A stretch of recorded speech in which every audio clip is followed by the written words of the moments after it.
안녕하십니까. 이번 시간에는 수학국 품질관리론 과목에서 우리 문제풀이를 해보도록 하겠습니다. 이 수학국 품질관리론은 앞에서 이론 시간에서도 배웠듯이 원예 작물화, 즉 재배되어진 작물들을 수확을 해서 그 이후에 일어나는 이 어떤 생리적인 현상들을 가지고 농산물들의 품질을 평가하고 그 품질을 어떻게 유지할 것이냐에 대한 내용이라고 했었습니다. 그래서 1장에서는 농산물들을 실제로 언제 수확을 할 거냐, 그래서 수확을 하기 위해서 어떤 성숙도를 체크를 하는 그러한 개념들을 이야기하게 되고, 2장에서는 이러한 수확 후에도 생리적인 현상을 계속 지속적으로 일어나야 주더라. 그래서 이 두 가지 부분들이 이론과 원리에 대한 부분들이죠. 그래서 이렇게 농산물 자체들의 품질을 3장에서는 어떻게 평가를 하고 그걸 객관화해서 수치화해가지고 어떻게 다른 농산물들하고 비교 평가를 할 것이냐의 개념이 되어지는 거죠. 그래서 이러한 3장이라고 하는 개념들이 우리가 농산물들의 표준 규격품이라고 하는 개념들로 훨씬 농산물들을 어떻게 객관화시켜서 전국에 있는 농산물들을 표준화시켜서 비교할 것이냐의 개념들이었죠. 그 다음 4장에서부터는 이러한 농산물들의 품질을 유지하기 위해서 수확 후에 생리현상을 지속적으로 계속 대사작용을 하니까 이 대사작용에 의해서 품질이 저하되니까 그 품질을 유지하기 위해서 어떠한 방법들을 적용시키는 것. 그래서 먼저 나오는 것들이 전처리라고 하는 부분들이 나온다고 했었죠. 그리고 나면은 실제로 저장을 하고 또는 포장을 하고 유통을 하고 이러한 과정들이 쭉 지속되어지면서도 어떻게 품질을 유지하고자 하는 방향. 그래서 이런 여러 가지 단계들을 따라서 손실들이 일어나더라는 거죠. 이게 손실이 뭐죠? 품질이 저하되어지는 거죠. 그러한 단계들마다의 설명들이 나오고 8장에서는 농산물들에 대한 안전하냐, 불안전하냐, 즉 어떠한 요소들에 의해서 농산물들이 품질을 평가하거나 또는 이 품질의 치명적인 어떤 안정성을 유지하지 못할 수 있는 그러한 위험 요소들이 뭐가 있느냐, 위해 요소들이 뭐가 있느냐의 개념들로 나오게 되는 거죠. 그래서 1장과 2장에 나왔던 원리들을 가지고 3장에서는 농산물 자체적인 것들을 가지고 어떻게 품질을 유지해 갈 거냐의 개념으로 수학국 품질관리론은 지속되어지고 있고, 이게 1차 시험에서는 객관식으로, 2차 시험에서는 주관식으로. 그래서 1차 시험에서는 1, 2, 3, 4 사지선다를 해가지고 옳은 거냐 또는 옳지 않은 것이냐 를 찾아가면 되는 거죠. 보기에 있는 것들로 가지고 원리의 어느 파트에, 즉 어느 장에 해당하는 내용들을 가지고 물음을 물어서 옳은 것이냐 옳지 않은 것이냐를 찾아가면 되는 거죠. 보기 1번을 보면서 옳은 거면은 동그라미, 틀린 거면은 X, 모르겠으면은 물음표, 이렇게 해가지고 정답을 찾아가면 되는 겁니다. 그 말은 1차 객관식에서는 문제를 풀어보면서 문제에 대한 설명들, 그래서 문제에서 어떤 파트에서 뭘 목적으로 두고 또는 이 목적이 어떤 품목에 대해서 결정을 하게 되겠죠. 어떤 조건들을 보통 주게 됩니다. 그래서 이러한 조건들을 두고 이러한 목적에 해당하는 어떤 품목을 물어보기도 하고, 아니면 이러한 품목에 대한 어떤 특정한 원리들 또는 기술들, 방법들, 이러한 것들이 옳은 것이냐 틀린 것이냐, 옳은 것이냐 틀린 것이냐를 물어보게 된다라는 거죠.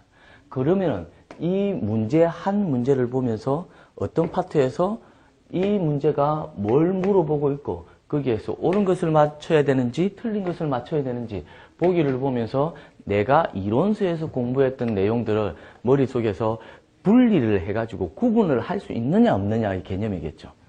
2차 시험은 그러면 어떻게 되는 겁니까?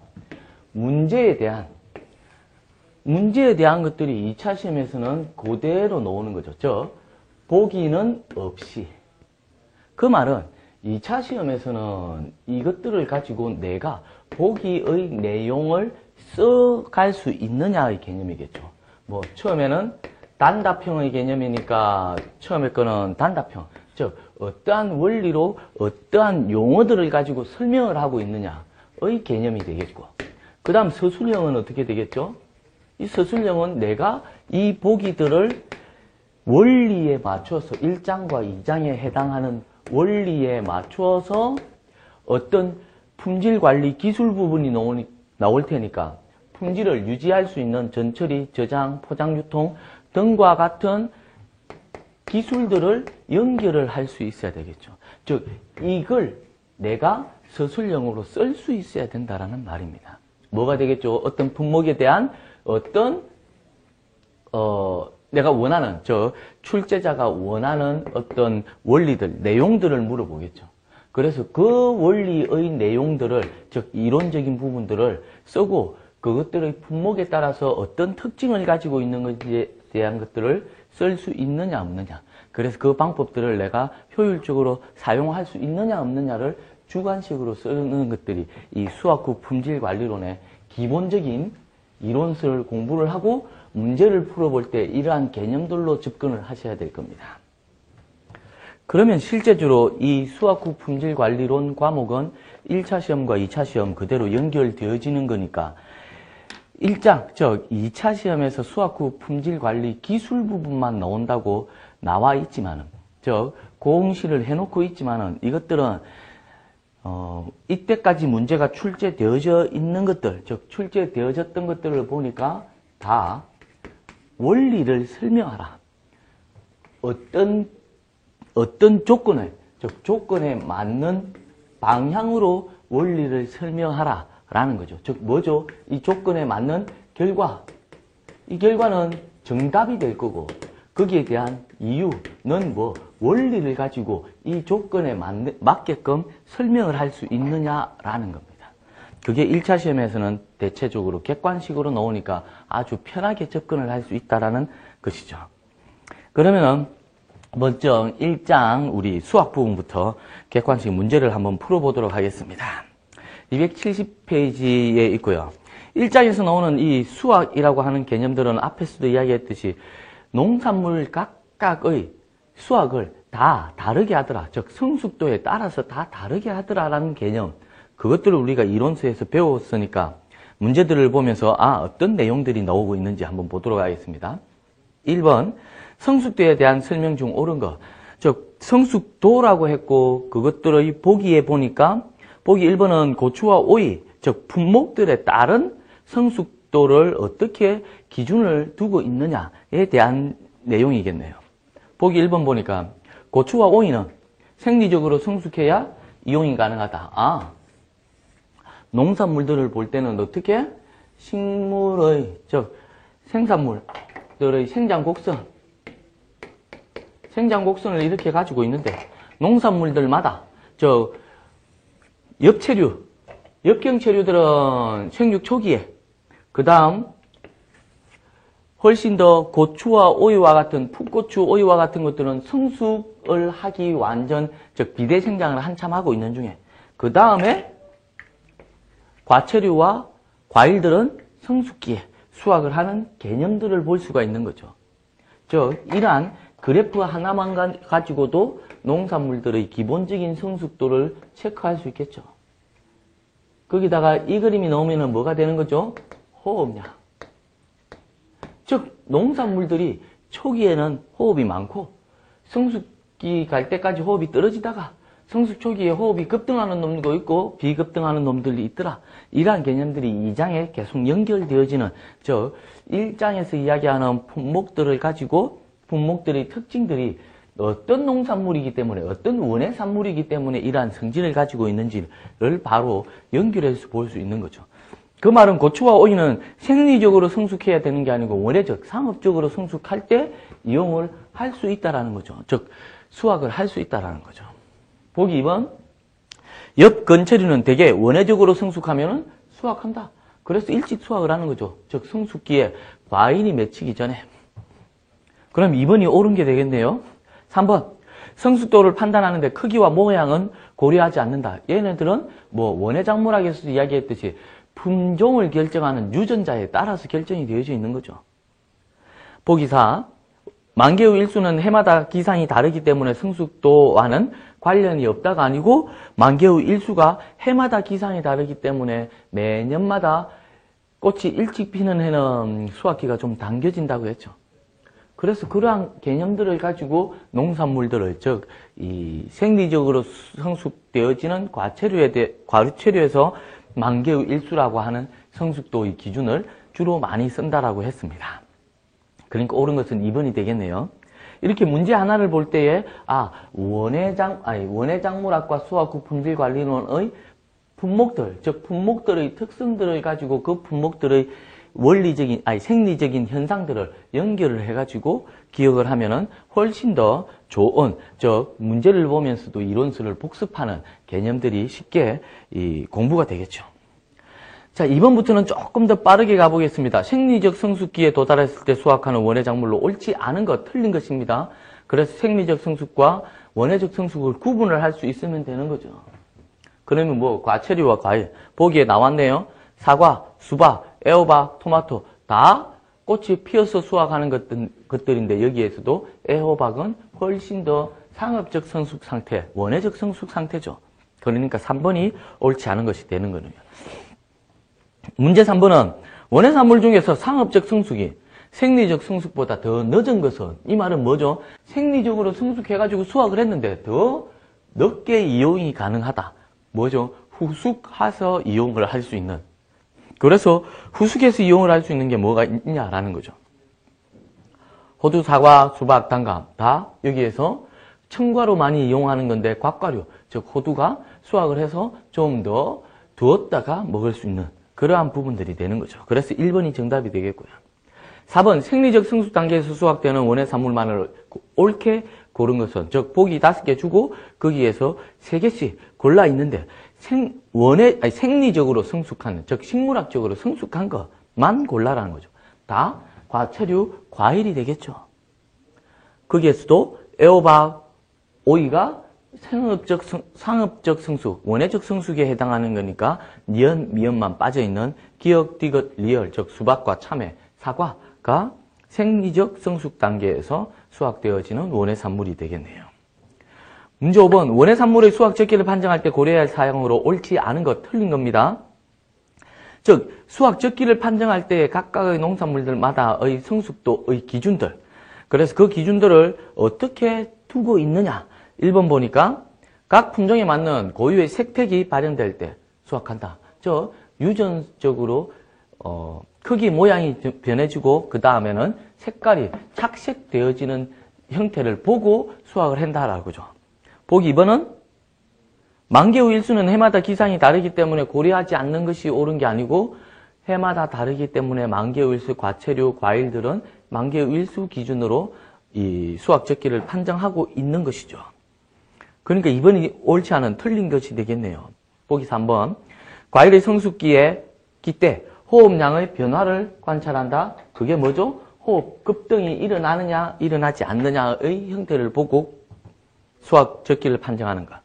보기 4. 외관만으로 성숙을 판단하기 어려운 품종이 있더라. 즉 바깥에 눈으로 보이는 것들을 가지고 성숙도를 판단하기, 수확 적기를 판단하기가 어려워서 또 다른 형태, 즉 또 다른 요소들, 인자들을 가지고 성숙도를 판단하는 거죠.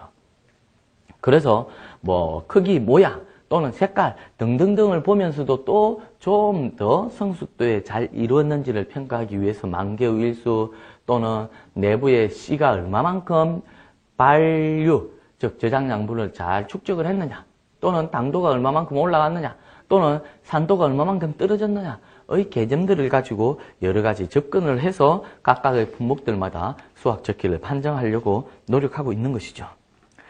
문제 6번은 성숙에 따른 변화에 대한 설명으로 옳지 않은 것, 즉 성숙을 할 때 농산물들이 어떠한 변화를 나타내느냐. 쉽게 이야기해서 당도는 높아지고 산도는 떨어지고 경도가 부드러워지고 하는 형태들, 색깔이 변화되어지고 하는 것들을 이야기하는 것이죠. 보기 1. 엽록소 분해와 분해는 색깔에 대한 것이네요. 엽록소 푸른색은 줄어들고 엽록체 안에 있는 카로티노이드와 또 액포 안에 있는 안토시아닌의 합성에 의해서 색깔이, 즉 착색이 되어지는 거죠. 오는 거네요. 보기 펙틴질의 분해에 의한 경도 감소. 펙틴질이 뭐였죠? 원의 장모락에서도 이야기했듯이 세포벽 결합.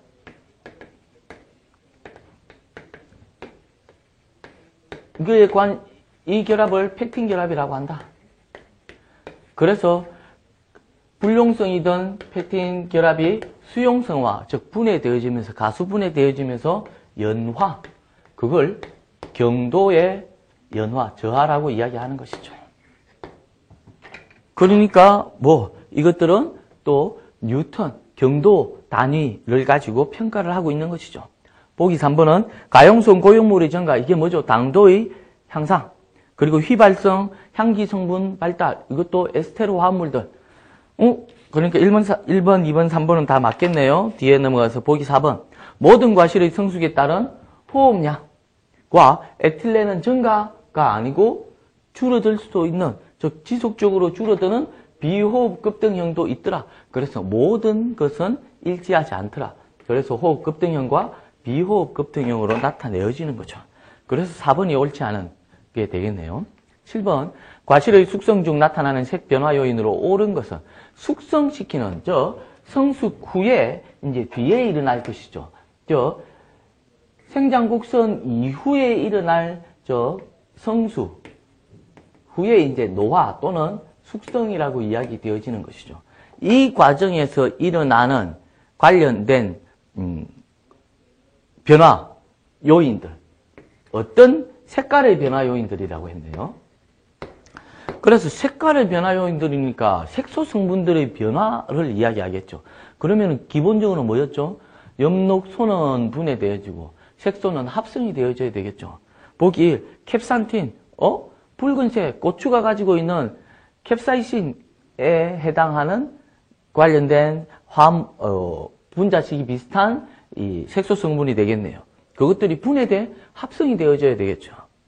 보기 엽록소는 분해되어져야 될 거고, 보기 3 안토시아닌이 합성되어져야 되겠죠. 카로티노이드 합성이 되어져야 되고, 그러니까 3번만 옳은 것이 되는 거네요. 8번은 녹색 상태의 미숙 바나나가 성숙되는 동안, 녹색 상태의 미숙 바나나, 미숙의 바나나가 숙성을 시키는 동안에 단맛의 변화, 색깔의 변화가 아니고 이제 단맛의 변화네요. 그러면은 단맛은 뭐죠? 가용성 고용물, 당도가 올라가고 유기산은 떨어지고 전분은 분해되어지고 라고 하는 개념이겠죠. 고분자의 전분이 당으로 더 분해가 되어져야 되겠죠. 보기를 한번 보시죠. 보기 1, 전분 감소. 당연히 전분 감소가 다 들어가야 되겠죠. 펙틴 감소, 펙틴 증가는 뭐가 되는 거죠? 펙틴은 경도와 관련되어 있는 거니까 단맛하고는 다른 거죠. 그러니까 보기에 2번하고 4번은 아무런 상관없겠죠. 무조건 빼고. 그 다음 전분이 증가되면은 단맛이 증가하는 게 아니죠. 그러니까 답은 1번 쉽게 찾을 수 있는 겁니다. 그 다음 뒤에 슈크로스 증가라고 하는 부분들을 이야기하는 거죠. 보기 3번은 반대 방향으로 가는 거죠. 전분이 증가되어지면은 저장 양분들을 축적을 하고 그 다음 그것들이 당으로 변환되어지지 않은 상태로 저장을 하는 것이죠. 9번 녹숙기에서 적숙기로 성숙하는 과정의 토마토. 토마토가 지금 계속 다른 품목들이 계속 나오고 있는 거죠. 즉 토마토가 녹숙기에서 어느 상태로 간다? 적숙기로. 색깔의 개념이네. 과정에서 증가하는 성분으로 옳은 거 다 기본이 딱 나오죠. 즉 색깔이 변화되어지는 거니까 앞에서도 나왔던 색소의 변화입니다. 그 색소의 변화인데 보기에 보니까 색소의 변화가 즉 색소 성분들이 보기에 안 나와 있습니다. 환원당, 유기산, 엽록소, 펙틴질이 나와 있네. 그럼 뭐죠? 토마토에서 색깔이 착색이 되어지는 동안에 증가하는 다른 것들이 증가하는 것들도 있을 거라는 거죠. 뭐죠? 고용성, 가용성 고용물들. 유기산 떨어지고 경도 떨어지고 그러면 환원당, 당분은 올라가고 유기산 떨어지고 엽록소 분해되어지고 펙틴질 분해되어지고 줄어드는 거겠죠.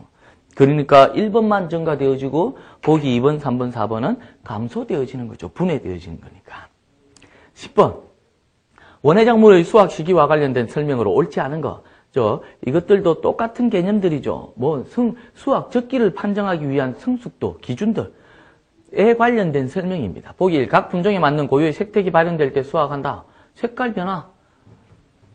보기 2. 고온 및 고광도 하에서 수확은 피하는 것이 좋다. 왜? 수확할 때의 농산물들의 온도가 높아지면은 호흡량이 높아질 가망성이 많으니까. 보기 3. 과실의 수확 시기와 관련된 인자로는 전분지수 및 호흡량 등이 있다.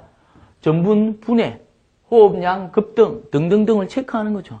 보기 4. 저장용 과실은 상품성 향상을 위해서 저장을 할 것들은 성숙 초기에 늦게 수확한다고 되어 있네요. 그럼 바로 보기 4번이 틀렸겠네요. 그래서 장기 저장용 과실들은 상품성을 향상시키기 위해서 성숙 초기 조금 일찍 수확하는 게 이 수확 시기를 결정하는 아주 중요한 부분들이 되겠죠. 어떤 용도에 따라서 수확 시기도 달라진다라는 거죠. 11번. 성숙기에 이런 과수의 착색을 촉진시키는 작업으로 옳지 않은 것. 이것들은 원래 작물학에서도 나왔던 것들이죠. 그래서 색깔을 촉진시키기 위한 재배할 때 사람들의 어떤 기술. 그래서 이것들은 성숙이 빨리 오도록 하기 위해서 사람이 어떤 인위적으로 처리하는 기술들이라고 생각을 하시면 됩니다. 그래서 원예 작물학하고 수학국 품질관리론 양쪽에서 다 출제되어질 수도 있습니다.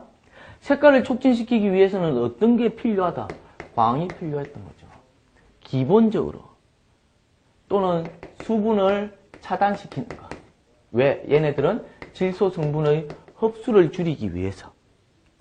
그래서 보니까 보기 1에 도장지 제거, 햇빛 가리는 거 제거해주고, 보기 2 저기압, 이파리를 따주는 것, 즉 햇빛 가리는 걸 제거해주고, 보기 3 반사 필름 깔기, 햇빛을 반사시켜서 바닥에서도 또 공급해 주려고. 보기 4 토양 관수가 아니고 수분을 차단시켜 줘야 되죠. 그래서 4번이 옳지 않는 작업이 되겠네요. 12번. 농작물의 수확 시기가 빠를 경우에 나타나는 현상으로 옳지 않은 것. 수확 적기를 판정해가지고 성숙도의 기준에 맞춰서 수확을 해야 되는데 수확 시기를 빨리 했어. 그 말은 뭐죠? 내가 성숙도 기준보다도 훨씬 일찍 수확을 했다라는 겁니다. 그러면은 어떠한 현상이 나타날까라죠? 어떠한 현상이 나타나겠습니까? 생리적인 현상들이 비정상적으로 나타나겠죠. 그것들을 보기에 설명을 한 것들을 한번 봅시다. 보기 1. 각종 생리장애로 저장성이 크게 떨어진다. 왜? 원래 수확은 이때 해야 되는데 수확을 더 일찍 해버렸어. 왜? 호흡량이 많은 상태에서. 그럼 뭐죠? 생리장애가 더 잘 일어나는 거죠. 또는 표피의 발달이 훨씬 덜 되겠으니까. 보기 2번 보시죠. 표피 왁스질의 형성이 불완전하여 수분 증발이 많고 쉽게 시든다. 왜? 표피 보호막이 발달을 못했으니까 정산을 훨씬 더 많이 하겠죠. 정산만 많아지겠습니까? 당연히 여기에 나오는 호흡도 많아지는 거. 보기 3. 풍미 성분의 생성이 부족하고 호흡이 줄어들고 저장 양분들을 계속 내부에 축적시키고 전분이 당으로 변환되어지고 휘발성 물질들이 합성이 되어져야 될 건데 그래야 향기가 날 건데 부족하니까 미숙한 맛이 남아있겠죠. 더 일찍 수확을 해서. 보기 4. 풋내가 나거나 떨거나 시거나 쓴맛이 나는 등의 식미성이 크게 저하돼. 그래서 성숙도 기준에 맞춰서 수확 적기를 판정하는 게 아주 중요하다라는 것이죠.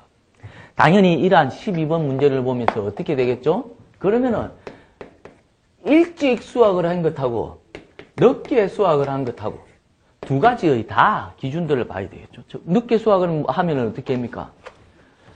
호흡이 급등해가지거나 또는 숙성, 노화되어지는 상태니까 또 호흡 많고 정산 많아질 수 있겠죠. 빨리 품질이 저하질 수 있어. 또는 늦게 수확을 해가지고 경제적인 이득을, 손실을 많이 입을 수 있어. 왜? 비싼 가격을 못 받을 수 있으니까. 또는 농산물들이 이제 노화로 많이 가서 품질이 저하되어지는 여러 가지 부분들이 나타나겠죠. 경도가 떨어지는 것들도 당연히 나타날 거고요. 그러한 12번과 같은 형태들을 보면서 성숙 적기를 맞춰서 수확 적기를 맞추기 위한 성숙도 기준을 위해서 일찍 수확하는 것, 늦게 수확하는 것에 따른 생리적인 현상의 변화, 이러한 것들을 같이 연결해가지고 보면은 훨씬 더 다양한 개념들로 접근할 수 있겠죠. 13번, 원의 산물의 수학 적기를 결정하는 요인으로 연결이 옳은 것, 즉, 각 품목들마다 수학 적기를 결정하기 위한 성숙도의 기준. 사과는 당 또는 만개의 일수, 감, 떫은 맛, 보기 4, 배추, 결구 정도, 주스 함량은 귤 계통이 되어지는 거죠. 전분 지수는 사과에서 전분이 얼마만큼 분해되어졌냐의 요오드 검사법으로 체크를 하는 것들이죠. 그러니까 정답은 3번의 사과, 만개의 일수의 개념밖에 들어갈 게 없네요. 14번, 다음 원의 작물과 숫기 판정의 지표를 옳게 짝지어진 것은 결구상추는 당연히 결구 정도겠죠. 사과, 전분 함량 또는 만개의 일수 등등등이 나오겠죠. 전분 지수 얼마만큼 분해되어졌냐. 감, 떫은 맛의 정도, 탄닌의 합성 정도, 불용성 정도. 보기 4, 오이는 오이는 대부분이 만개의 일수, 한 10일 이후부터 꽃이 피고 나서 한 10일 이후부터 수확이 가능한 것들이죠. 그래서 이것도 옳게 짝지어진 거는 보기 4번이 가장 옳은 게 되겠네요. 15번, 원의 작물의 수확 시기 결정을 위한 지표를 옳지 않은 것. 이것들은 지속적으로 나오고 있다는 말이죠. 계속 과체류들이 많이 나왔는데 15번은 양파, 저장 양분을 축적해서 발육을 하는, 수확을 하는 원의 산물들에 해당하겠죠. 그래서 양파, 감자의 개념들은 저장 양분들을 축적하니까, 자, 얘네들은 같이 들어갈 때 뭐 같이 들어갑니까? 고구마 같이 들어가겠고, 마늘 같이 들어가겠죠. 이게 뭐죠? 저장 양분을 축적을 해야 돼. 그러면은 지상부는 영양 생장을 엄청나게 줄어든 상태, 지하부가 발육을 하겠죠. 즉, 이게 발육이 뭐죠? 저장 양분 축적이 되어지는 겁니다. 즉, 영양 생장이 들어야 저장 양분이 여기에 영양분을 공급한다는 겁니다. 즉, 잎이 광합성을 해서 영양분을 가지고 영양 생장을 하는 거죠. 그 영양 생장을 하는데 식물체가 지상부가 계속 자라고 있어. 그럼 이 영양분이 지상부에 공급이 되어지겠죠. 식물한테 필요한 곳에. 그런데 뭐죠? 지상부가 이제 좀 시들어. 그러면 뭐 하겠죠? 식물이 그 다음 세대로 저장을 번식을 할 영양분 공급되어지는 곳으로 이동이 되어지는 겁니다. 그 말은 감자, 고구마도 똑같다라는 거죠. 지상부가 좀 시들시들해지고, 잎이 누렇게 변화되어지고 하면은 고구마 쪽으로 저장 양분이 지하부 쪽으로 공급되어지겠죠. 그래서 보기 1번에 지상부의 도복 정도, 즉 지상부가 이제 자기 기능을 못하는 상태. 배추 결구 정도, 보기 3, 감자가 2층 형성 정도입니까? 2층은 뭐라고 했죠? 층이 다른 거예요.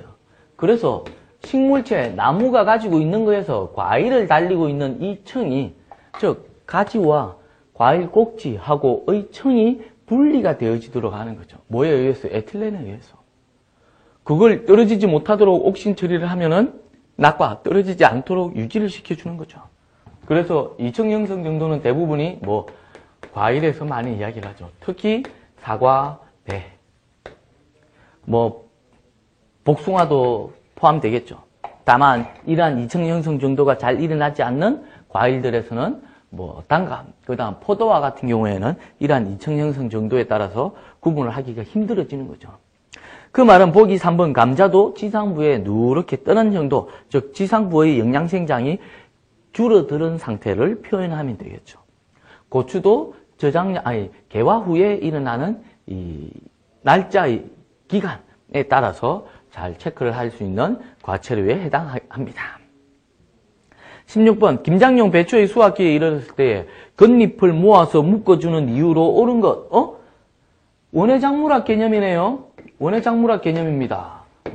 배추를 가지고 언제 수확기 이랬을 때 겉잎을 모아주는 거 뭐죠? 묶어주는 거죠. 결구가 잘 되도록. 결구를 촉진하기 위해서 보기에 결구 촉진이 없네요. 뭐 동해 방지, 병해충 방지, 추대 형성, 수확 작업 편리 나와 있습니다. 결구는 왜 해야 되는데? 결구 배추니까, 김장용 배추니까. 결구는 어떤 개념이죠? 농산물들이 원래 배추가 이렇게 있는데 얘를 묶어줘. 그래서 어떻게 하죠? 속에 있는 것들이 계속 결구가 통통하게 돼서 내가 원하는 농산물들을, 즉 배추를 얻고자 하는 거죠. 어떻게? 끝잎을 묶어가지고, 즉 이것 가지고 보호를 하는 겁니다. 뭐에 의해서? 어떤 환경에 대비해서? 추운 겨울에. 즉 추워져가지고 잘못하면은 얘네들이 추워서 안에 좋은 장애를 받을 수 있겠죠. 아무리 혼행성이라도. 그걸 결구가 잘 되도록 얘를 묶어버리면은 바깥에 있는 제일 겉잎들은 배추를 보호하고 내부의 것들은 시원한 온도가 되니까 저장 양분을 거기에다가 자꾸 축적을 시키는 거죠. 그래서 동해 방지를 함으로 인해서 결구가 더 지속적으로 이루어지게 되어지는 겁니다. 17번 성숙도의 판단 기준으로 사용되는 요인으로 적당하지 않은 것, 즉 성숙도를 판단할 때에 사용하는 어떤 인자들, 당도, 모양, 경도, 산도, 만개일수, 색깔 뭐 등등등이 나왔죠. 용해도, 무게 용해도가 여기에 해당하지 않겠죠. 당연히 크기, 모양 것들은 유전적으로 많이 나올 수 있는데, 그래서 4번이 가장 적당하지 않는 게 되겠네요. 18번 과실의 수확에 적합한 성숙도 판단 기준으로 옳지 않은 것 똑같이 나왔습니다. 경도도 넣고 색택도 넣고 풍미도 넣고 하는데 뭐 중량, 이 무게라고 하는 부분들이, 즉 크기와 모양은 유전적으로 어느 정도 정해져 있는데, 무게, 이것들은 농산물 자체가, 즉 원의 산물 자체가 무게가 무거워졌다고 하고 졌다고 무조건 내부적인 어떤 저장 양분들의 분해, 즉 또는 색깔 변화, 이러한 것들이 같이 비례적으로 연결되어지지는 않는다라는 거죠. 그래서 무조건 크게, 즉 이것들이 무조건 크게 무겁게 키웠던 대표적인 예를 들어보면은 배. 지금 우리나라에서 가장 문제가 되어지고 있으니까요. 왜? 추석 때 일찍 수확을 해야 돼. 그래서 추석 때 원래 수확을 할 수 없는 품종을 가지고 빨리 크게 키워서 수확을 해가지고 파는 겁니다. 그래서 지금 우리나라에서 난리가 난 거죠. 뭐 한 10년, 20년 전부터 계속 지속적으로 이용되어졌던 지베렐린 도포제를 통해가지고 비대촉진, 그러니까 커지고 무거워지죠. 그런데 안 익었어. 즉 생리적으로 성숙을 하지 않았어. 생리적으로 성숙해야 되는데 그걸 뭐 무게, 크기만 보고 해버린 겁니다. 그러니까 생리적으로 성숙한 걸 실제적으로 판단하기에 불리하다는 거죠. 그래서 4번이 옳지 않은 부분들로 가게 되어지는 거죠. 19번 원예 산물의 수확 적기를 판정하는 방법에 관한 설명으로 옳지 않은 거 또 나왔네요. 보기 1 봅시다. 신고배는 뭐 과일이니까 만개의 일수. 보기 참외는 과피의 색깔. 보기 3 멜론은 경도를, 아니 멜론은 껍질이 딱딱하니까 경도가 무조건 다 단단해. 그래서 어떻게 내부에 있는 어떤 산 함량 또는 단도가 얼마만큼 증가했냐, 또는 여기가 또 과체류에 해당하니까 만개의 일수가 어떻느냐, 또는 머스크 멜론 같은 경우에는 표면의 네팅, 즉 그물망이 얼마만큼 선명하게 나타났느냐, 이러한 형태들을 가지고 판단을 하는 거죠. 즉 경도를 가지고 연화되어졌느냐를 판단하는 것들은 경도가 연화되어진 정도를 구분을 하기에 쉬운 것, 즉 쉬운 농산물에서 접근을 하는 것이죠. 문제 4번 사과는 요오드 반응에 의해서 판정한다. 그래서 요오드 염색을 해가지고 전분이 얼마만큼 분해되어졌느냐를 가지고 당도가 축적이 당으로 분해가 되어졌겠구나 라고 해서 수확기를 판정하게 되어지는 거죠.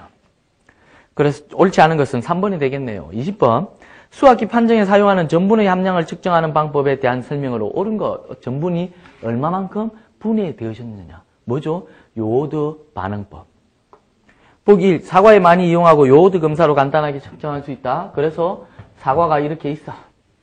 그럼 얘를 잘라가지고 샬레에 요오드 용에 희석된 요오드 용액에다가 사과를 이렇게 올리는 겁니다. 그럼 여기 잘려진 표면에 전분이 있으면 요오드와 반응을 하겠죠. 그러면은 과일에 있는 전분들은 요오드와 반응해갖고 검은색 계통으로 착색이 되어져 버리겠죠. 보기 2번. 대부분의 과일은 성숙기에 전분의 함량이 아니죠. 감소하기 때문에 수확기 결정에 사용할 때 쓸 수 있고, 전분은 요오드와 반응하여 청색으로 나타난다. 붉은색이 아닙니다. 그래서 과일 내에 전분을 요오드 용액하고 처리를 하게 되면 검은색으로 착색이 되어져서 눈으로 착색되어지는 것들을 보고 아, 전분이 많이 아직 있구나, 분해되지 않았구나 라는 것들을 구분하게 되어지는 거죠. 그러면은 옳은 설명, 즉 설명으로 옳은 것은 1번이 되겠네요. 21번. 원예 작물의 수확 시기에 대한 설명으로 옳은 것, 즉 보기 1. 신선함을 즉 수확 시기라고 했습니다. 즉 농산물들의 품질을 유지하기에 적합한 방향으로 수확을 실시를 해야 된다라는 거죠. 그래서 1번에는 시원할 때, 그래서 신선함을 유지할 수 있다. 보기 2. 과일의 온도가 낮은 것은 호흡이 왕성하기 때문에, 보기 1번에는 신선함을 유지하기 위해서 하루 중 가장 따뜻할 때가 아니고 시원할 때. 그래서 틀렸고요. 2번. 과일의 온도가 낮은 것은, 과일 온도는 품온이라고 부르죠. 이 품온이 낮은 것은 호흡이 왕성해? 아니죠. 높은 게 호흡이 왕성한 거죠. 그래서 시원할 때 수확을 하는 거죠. 그래서 정오부터 수확하는 게 아니고 아침에 일찍 또는 도저히 안 된다? 저녁에까지도. 기온이 높을 때 수확한 과실은, 기온이 높은 거는 품온이 높은 거죠. 최대한 빨리 포장? 아니죠. 예냉과 같은 전처리를 통해서 온도를 낮추고 나서. 보기 4. 아침 일찍부터 시작하여서 오전 10시경까지, 그리고 저녁 때 수확을 해라. 더운 날씨 또는 비가 올 때는 수확하지 않는 것이 좋다. 그래야 품질을 유지하기에 편리하니까. 왜? 생리현상, 대사작용을 억제시켜서. 22번. 다음 원예 작물의 수확 방법 중 옳은 것은, 결구 배추는 뿌리채? 아니죠. 뿌리 자르고. 방울토마토는 줄기를 흔들어? 아니죠. 각각 하나씩. 보기 3. 고추는 과실의 꼭지를 분리하여가 아니고 꼭지채로. 보기 4. 절화용 장미는 꽃대를 길게. 그래서 농산물 표준 규격법에서 등급 규격을 할 때 제정되어져 있는 화예 작물들, 절화 작물들은 수확을 할 때 최대한 꽃대를 길게 하는, 그래서 화예 작물들의 화예 품목들에서 꽃대의 길이라고 하는 항목들이 등급을 판정하는 기본 항목에 포함이 되어지고 있는 것이죠. 그래서 4번이 옳은 게 되겠네요. 23번. 과실 수확 방법으로 옳지 않은 것, 과일들입니다. 단감은 꼭지를 짧게 잘라 수확한다. 왜? 다른 단감에다가 상처를 주지 않게 하기 위해서. 보기. 수확 전 낙과가 심한 사과는 일시에 수확한다. 수확 전 낙과. 수확 전 낙과는 왜 일어나는데? 이청이 형성돼서. 즉 다른 청이 형성되어지니까 이것들을 일어나지 않도록 하는 것들은 에틸렌이 많아지는 거죠. 그래서 얘가 많아지지 않도록 하기 위해서는 그 농산물, 과일들의 개수를 줄여주면 되는 거죠. 그래서 수확 전 낙과가 심한 것들은 익은 과일부터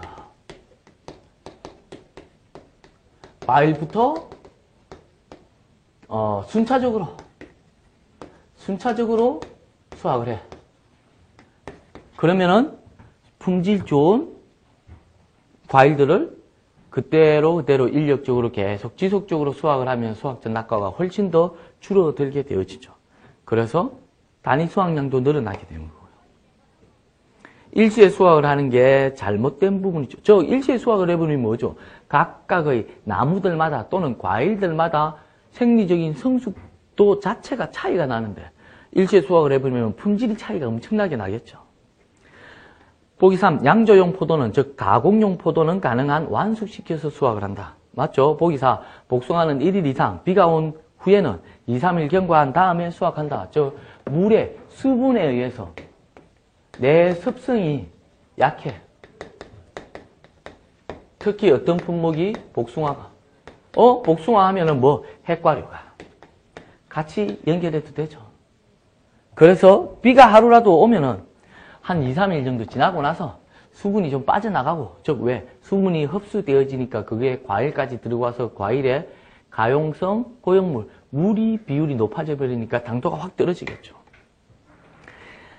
24번 원해산물의 수확 기준으로 옳지 않은 것, 즉 장기 저장용 사과는 완숙 단계에서 수확하는 게 아니고 성숙 초기, 즉 호흡 급등이 일어나는 것 전에. 토마토는 착색 정도를 기준으로 수확한다. 그래서 녹숙기에서부터 적숙기까지 갈 때. 그래서 요즘에 완숙 토마토라고 하는 개념들로 많이 수확을 하고 있죠. 결구상추는 결구도를 기준으로, 보기 4 시장 출하용 수박은, 즉 뭐죠? 시장 출하용, 바로 이용되어질, 소비되어질 수박은 완숙 단계에서 수확을 하는 게 훨씬 좋겠죠. 그래서 옳지 않은 것은 1번이 틀렸겠고요. 25번 원예작물 수확 시 인력 수확과 비교하여 기계 수확의 특성으로 옳지 않은 것, 즉 기계 수확의 특성, 특징들을 틀린 것 찾아라는 겁니다. 기계 수확, 노동력 절감, 작업 환경 개선, 단위 시간당 수확량이 많아, 즉 짧은 시간대에 많이 수확을 할 수 있어. 보기 3에 품질이 향상됩니까? 아니죠. 뭐 익은 것부터 순차적으로 수확을 못하고 일시에 수확을 하게 되니까 품질이 저하되어질 수밖에 없죠. 적용 가능한 작목이 제한적이다. 그래서 대부분이 가공용에서밖에 이용을 못하니까 우리나라는 가공용이 별로 없어. 그래서 첨가용으로 이용을 해서 대부분이 인력 수확을 하고 있는 거죠. 그러니까 3번이 옳지 않은 게 되겠네요. 이렇게 일장 성수확이라고 하는 단원에서 성숙도의 기준을 따라서 소화, 적기를 판단을 한다. 어떤 것들에 맞서? 품목별로. 즉, 이 품목별은 원예 작물의 분류에 따라서 거의 다 정해져 있다라고 했죠. 성격들이, 성질들이 유전적으로, 식물학적으로. 그래서 이러한 이 원예작물학과 수확국 품질관리로는 그대로 연결되어진다라고 생각을 하시면은 1장의 문제들은 아주 좀 쉽게 접근을 할 수 있을 것입니다. 수고하셨고요. 다음 시간에는 2장 수확 후 생리, 즉 수확 후에도 일어나는 생리 현상을 통해서 품질이 저하되어질 수밖에 없는, 그래서 그 생리 현상을 어떻게 억제시킬 수 있을 것이냐의 개념들로 문제를 풀어보도록 하겠습니다. 수고하셨습니다.